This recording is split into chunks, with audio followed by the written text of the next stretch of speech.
तो आखिर अपने जीवन से निराशा को कैसे निकालें?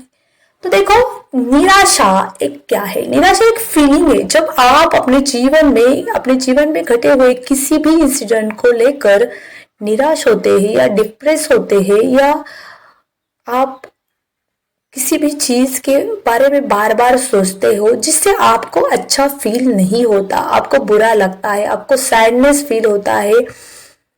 उसके बारे में आप जितना ज्यादा सोचोगे उतना ज्यादा आप वैसे ही परिस्थितियां आपके जीवन में अट्रैक्ट करोगे, क्योंकि जो लॉ ऑफ वाइब्रेशन का नियम है वो यही बताता है कि जिस तरह की आपकी फीलिंग होगी उसी तरह की फ्रीक्वेंसी आप अट्रैक्ट करोगे। देखो, जिस तरह के से जो नियम होते हैं या जो लॉज होते हैं वो सभी के लिए एक जैसा कार्य करते हैं, चाहे वो कोई भी हो, इंसान हो, एनिमल्स हो, कोई भी हो, उसके लिए वो वैसे ही काम करते हैं। तो देखो, लॉ ऑफ वाइब्रेशन क्या बताता है कि देखो, आप जब बीमार होते हो तो आपका जो हार्ट का जो सिचुएशन है वो जिस तरह से इस सिचुएशन में फ्रीक्वेंसी पर हमें दिखता है, उसी तरह से हमारी हर एक फीलिंग की एक फ्रीक्वेंसी होती है। जब हम निराश होते हैं या सैड होते हैं, स्ट्रेस में होते हैं, तो उसकी भी एक फ्रीक्वेंसी होती है और उसी फ्रीक्वेंसी की चीजें हम अट्रैक्ट करते हैं। जब हम निराश होते हैं या फिर जब हम उस चीजों के बारे में सोचते हैं ज्यादा, किसी ने हमें कुछ बोला है या कोई हमें छोड़ के चला गया हो या कोई लॉस हुआ हो, कोई एग्जाम में हम फेल हुए हो या कुछ भी हो सकता है, जब हम इन बातों को बार बार बार बार हमारे दिमाग में रिपीट करते हैं तो देखो, एक चीज ये होती है कि हमारा ब्रेन सच या झूठ में कोई फर्क नहीं जानता। तो ये चीजें हो चुकी है, लेकिन जब आप इनको सोचते हो ना, तब भी वैसे ही हार्मोन्स आपका ब्रेन सीक्रेट करता है जिस तरह से वो चीज जब एक्चुअल में हुई थी उस वक्त वो हार्मोन्स को उस ब्रेन ने रिलीज किया था। तो आप बार बार बार बार उसे रिपीट करके आप बहुत सारी मेंटली और फिजिकली बीमारियों को भी बुलावा दे रहे हो। और दूसरा, लॉ ऑफ अट्रैक्शन का जो रूल है वो बताता है कि सेम चीजें अट्रैक्ट करती है। तो अगर आप सैड, निराशा, स्ट्रेस इनके बारे में बार बार सोचेंगे तो जो यूनिवर्सल माइंड है या जो फिर यूनिवर्सल कॉन्शियसनेस है या फिर आपका हायर सेल्फ है या फिर जिसे आप गॉड कहते हैं, भगवान कहते हैं, वो उसको लगेगा, क्योंकि वो कोई लैंग्वेज नहीं समझता, वो फ्रीक्वेंसी को समझता है, उसे लगेगा इसी यह चीज पसंद है, इसीलिए ये बार बार बार बार उसके बारे में सोच रहा है। और आपके जीवन में ऐसी ही परिस्थितियां, ऐसे ही लोग, ऐसे ही सिनेरियो आप अट्रैक्ट करोगे।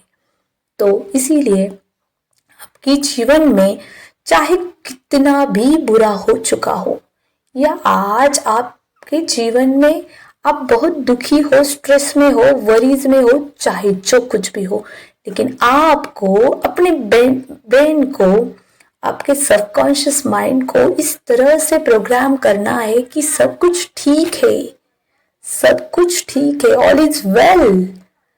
और आपको अपने जीवन के उन पॉजिटिव बातों की तरफ, उन इंसिडेंट की तरफ ध्यान देना है जिनसे आपको हैप्पीनेस फील हो। आपको ग्रेटिट्यूड पे करना है। आपको जो भी इंसिडेंट आपके साथ हुआ है उसके बारे में आपको नेगेटिव जो है उसको छोड़ के उसके बारे में पॉजिटिव देखना आप शुरू करिए। चाहे आपका कोई एग्जाम फेल हुए हो आप, तो आप यह सोचे कि इससे कुछ अच्छा मेरे जीवन में हो सकता है या आपने इससे क्या सीखा। कोई आपका एसपी आपको छोड़ के चला गया हो तो शायद उससे भी बेटर इंसान आप डिजर्व करते हो। तो सबसे पहले आपको अपने आप को प्यार करना है, सेल्फ लव करना है, अपने आप को उतना डिजर्विंग समझना है। क्योंकि आप हमेशा लोग जब सैडनेस फील करते तो मुझे तो जीने का कोई हक ही नहीं, मैं तो किसी चीज के लिए लायक ही नहीं। तो देखो, जब आप ऐसा सोचते हो तो वैसे ही आप अट्रैक्ट करते हो। आपको हर रोज कहना है, I am proud of me, I am deserving all the good things in this world. यह चीज आप जितना हो सके उतना बार बार अपने दिमाग में रिपीट करें, अपने मुंह से बोले और अपने आप को ग्रेटिट्यूड पे करे, उन सिचुएशंस को ग्रेटिट्यूड यानी थैंक यू बोले। देखो, थैंक यू, लव, ये हाईएस्ट फीलिंग होती है जब आप पूरे दिन में सिर्फ थैंकफुल और लव, अपने आप से प्यार करें, किसी और से नहीं, अपने आप से शुरू करें। मिरर में देखे, खुद के लिए बहुत अच्छा वाला फीलिंग लाए। जिस तरह से आप अपने पार्टनर के लिए प्यार फील करते हैं, ऐसा ही प्यार, उतनी ही जो फीलिंग होती है, स्ट्रॉन्ग फीलिंग, उस तरह की फीलिंग लाके अपने लिए, खुद के लिए वो प्यार महसूस करें, ग्रैटिट्यूड पे करें। देखो, जब आप ऐसी ही फीलिंग में, प्यार वाली, ग्रैटिट्यूड वाली, एक फुलफिलमेंट वाली फीलिंग में आपको सब कुछ मिल चुका है, चाहे कुछ भी हो, कितना भी बुरा हो, जब आप ऐसी फीलिंग में रहोगे ना, तो यकीन मानिए आपका जीवन मिराकलसली चेंज हो जाएगा। जो रास्ते आपको दिख भी नहीं रहे थे वो दिखने शुरू हो जाएंगे। सभी तरफ से आपके जीवन में एक जादू आपको नजर आएगा। यह चीज आप लगातार 21 दिन तक करके देखिए। सुबह उठने के बाद अपने आप को एक खूबसूरत दिन के लिए उस ऊपर वाले का या जिस भी किसी चीज को आप मानते हो उसको ग्रैटिट्यूड पे करे। खुद को मिरर के सामने ले जाए, अपने आप की तारीफ करे, प्राउड फील करे, डिजर्विंग फील करे, अपने आप से बहुत सारा प्यार करे और हर चीज को, जिस भी चीज को आप छूते हो ना, उसे ग्रैटिट्यूड दे, उसे थैंक यू बोले। देखो, इससे होगा क्या कि आप प्रेजेंट मूवमेंट में जीना सीख जाओगे। आप प्रेजेंट में जब जितना रहोगे ना, उतना आप पास्ट से दूर जाओगे और धीरे धीरे, देखो, हम बचपन से ही रिपीटेशन करके सीखते आए हैं।